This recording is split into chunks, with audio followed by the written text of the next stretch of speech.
يعمل مثقال ذرة شرا يره، یہ قرآن کی سب سے خوفناک آیت کہلاتی ہے۔ اخوف آیت فی القرآن، قرآن کی سب سے ہیبت ناک آیت ہے یہ سورہ زلزال کی۔ اخوف آیت فی القرآن، قرآن میں جس آیت میں سب سے زیادہ ڈرایا گیا ہے وہ یہ آیت ہے کہ ایک دانے کے برابر تم اچھائی کرو گے تو اللہ تمہیں اس کی جزا دے گا، اور برائی کرو گے تو اللہ تمہیں اس کی سزا دے گا۔ ہمیں اللہ کا یہ پیغام پہنچا ہے۔ یہ آیت آ گئی، اس کے ساتھ حدیث پاک جوڑو۔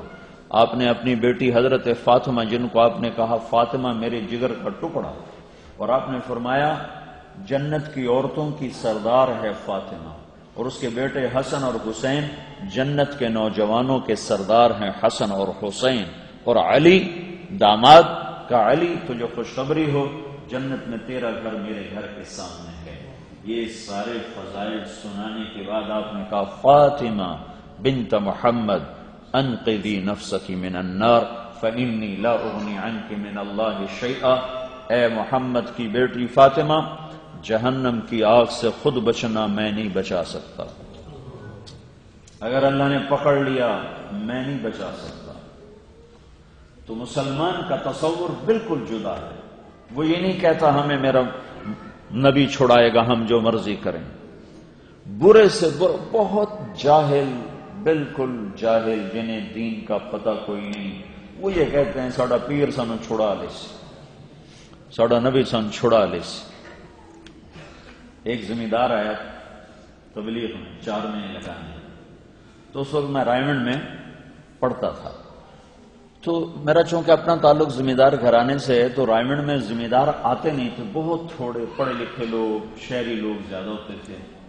تو مجھے یہ تمنا ہوتی تھی اللہ کرے کوئی زمیندار ہمیں بھی آئے، تو وہ میں چال سے پہچان گیا کہ یہ کوئی زمیندار ہے۔ تو میں نے اس کا تعارف کیا تو وہ تھا خوشاب کا، قائد آباد کا تھا، نواز اس کا نام تھا۔ میں نے کہا تم تبلیغ میں کیسے آئے؟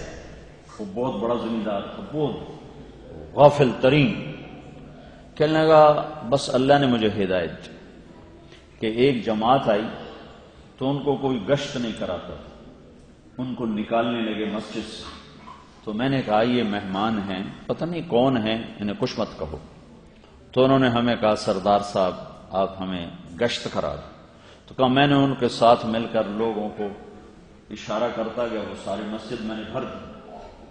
تو کوئی اللہ کوئی میرا عمل پسند آیا کہ میں نے خواب دیکھا کہ قیامت قائم ہے اور اللہ نے کہا اس کو جہنم میں ڈال دو، تو فرشتوں نے مجھے کان پکڑا دیا اور کان پکڑا کے نا مجھے لے کے چلنے لگے جہنم کی طرف۔ تو میں نے کہا میں پیر نو یاد کرا، میں کہا یا پیر، تو ایسے کان پکڑے ہوئے تھے، جب ادھر سے دیکھا تو پیر کے بھی کان پکڑے ہوئے،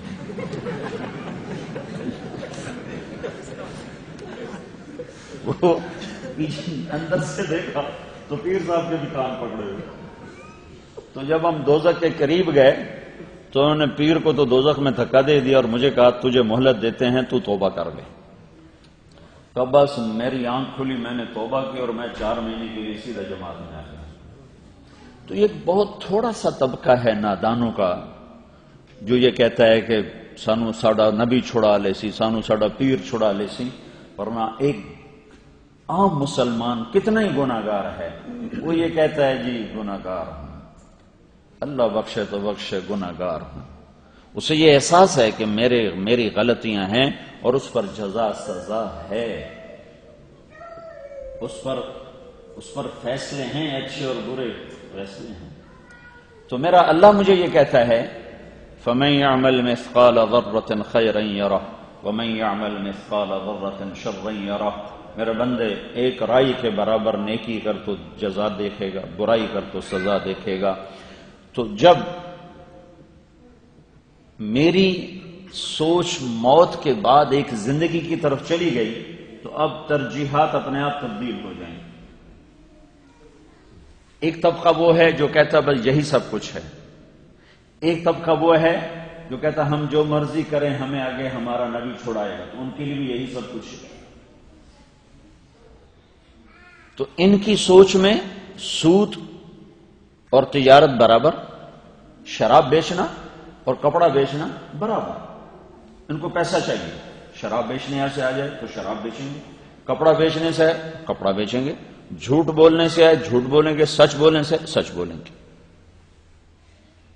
لیکن جو آدمی کہتا موت کے بعد زندگی ہے، ایک عورت کہتی نہیں جنت بھی ہے دوزخ بھی ہے، تو اس کی ترجیحات اپنے آپ تبدیل ہو جائیں گی.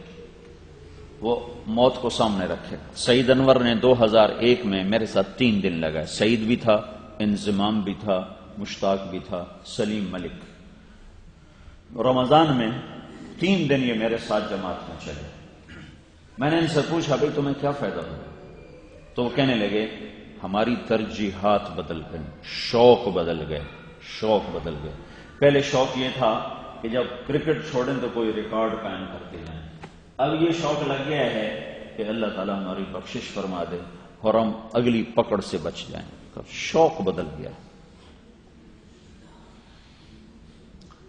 تو جو طبقہ یہ کہتا ہے موت کے بعد زندگی ہے، اسے دنیا کو پیچھے رکھنا پڑے، اسے آخرت کو آگے رکھنا پڑے، اسے اللہ کو پہلے دیکھنا پڑے گا، اللہ کا رسول کو پہلے دیکھنا پڑے گا کہ اللہ مجھ سے کیا چاہتا ہے اور اللہ کا رسول مجھ سے کیا چاہتا ہے.